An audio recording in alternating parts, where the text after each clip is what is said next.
The restraining order she'd filed was already active. Around 2 p.m., my phone lit up. My wife. I let it ring. She called 17 more times within the hour, leaving 9 voicemails I deleted without even pressing play. Then came the texts, apologies, claims it meant nothing, declarations of love, promises to end it immediately. But she didn't end it. We did. The moment we walked through that door at 4 p.m. When she showed up at the house, her key no longer worked. And yes, I know you're not supposed to do that in a marital home unless there's documented abuse or a legal order. Infidelity alone doesn't make it legal. Still, I'd changed the locks on my lunch break the day before, inspired by Patricia. From the upstairs window, I watched her pound on the door. Her polished navy suit was rumpled, her makeup smudged, nothing like the composed paralegal who had walked out that morning. I'd already spoken with my friend who practices family law. His advice: don't let her in, don't engage, and document everything. So I hit record as she stood on the porch shouting that the house was hers too. Technically, she was right. The neighbors noticed. One from next door wandered over to ask if we were okay. My wife tried explaining, but what was she going to say? That she'd been caught cheating and locked out? The neighbor went back inside.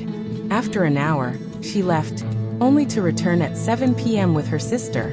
Both of them hammered on the door. Her sister hurled insults at me, claiming I was overreacting, insisting everyone makes mistakes, telling me to be a man and work through it. Funny how manhood only became important after months of secret meetings twice a week. I texted my wife once. Her bags were in the garage. The code had been changed, but I'd left them by the side door. She could take them and go. From now on, all communication would be through lawyers. She replied instantly, begging for 5 minutes to explain. Explain what?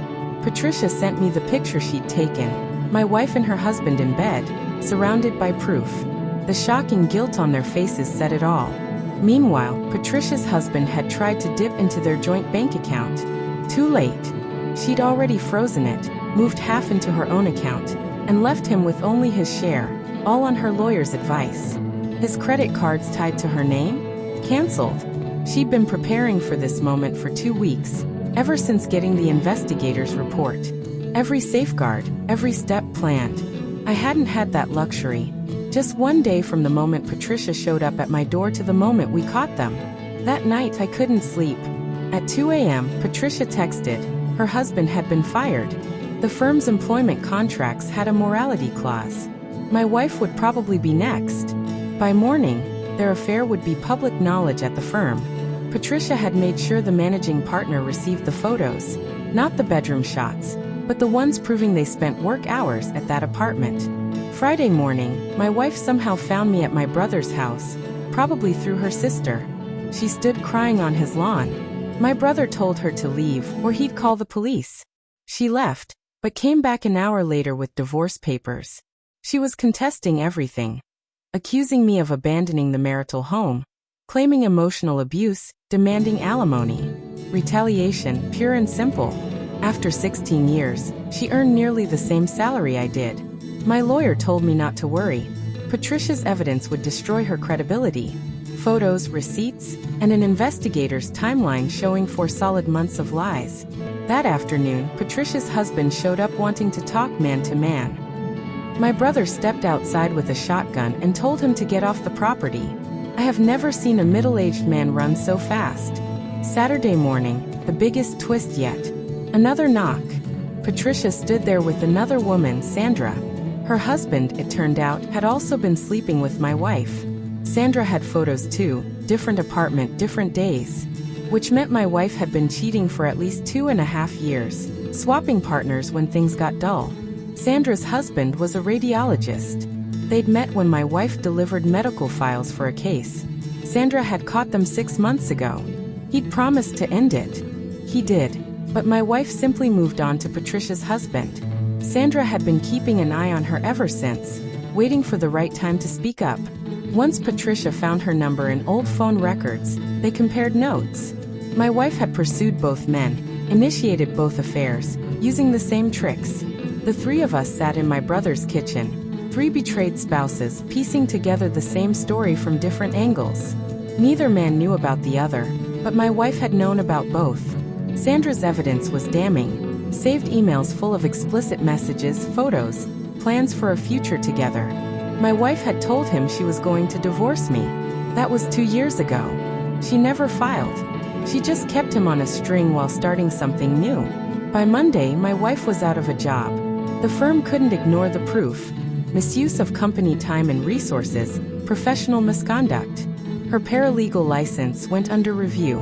She texted me, saying I was ruining her life, that she'd lose everything, that I'd regret this. But it wasn't me. Patricia reported the fraud. Sandra sent the emails. My wife had dug her own hole. Tuesday, we met with divorce lawyers. All 3 of us hired the same firm. The case against her was airtight. Years of deception, multiple affairs, financial fraud, and abuse of her position. On Wednesday, she tried one last play, showing up at my work, telling my boss I was mentally unstable, that I'd abandoned my family, that I needed help. My boss called me in, concerned. I showed him a few of the photos. He banned her from the property and handed her picture to security with instructions to call the police if she returned. Thursday, the divorce was filed. No alimony, each keeps their own debt, my retirement untouched, the house sold and profits split. Clean break. Her fling with Patricia's husband destroyed her career. The discovery of her affair with Sandra's husband shredded her reputation. The investigation even uncovered a third man from 3 years ago. A pattern that ran through our whole marriage. Patricia's husband lost his job in his marriage. Sandra's husband lost his medical practice in the divorce. My wife lost everything. But that Monday morning, when Patricia rang my doorbell, she saved me. I could have wasted another decade living a lie. We still text now and then, nothing romantic, just 2 people who went through hell and came out the other side. Sandra moved to Seattle for a fresh start. My brother helped me find an apartment nearby. 60 days later, the divorce was final. My wife sent one last text saying she was sorry, that she'd been broken for years, that therapy came too late. I deleted it. Some stories don't need an epilogue. For me, the real beginning was the knock at the door. The day a stranger handed me an envelope full of truth. And here's the part worth remembering. Infidelity happens every day, but you cannot, legally, just throw your spouse out or change the locks, no matter how furious you are. Unless there's violence or a restraining order, it's still a marital home. Anger doesn't make it legal. If you act on raw emotion, you risk making things worse for yourself. Follow the law. Protect yourself the right way.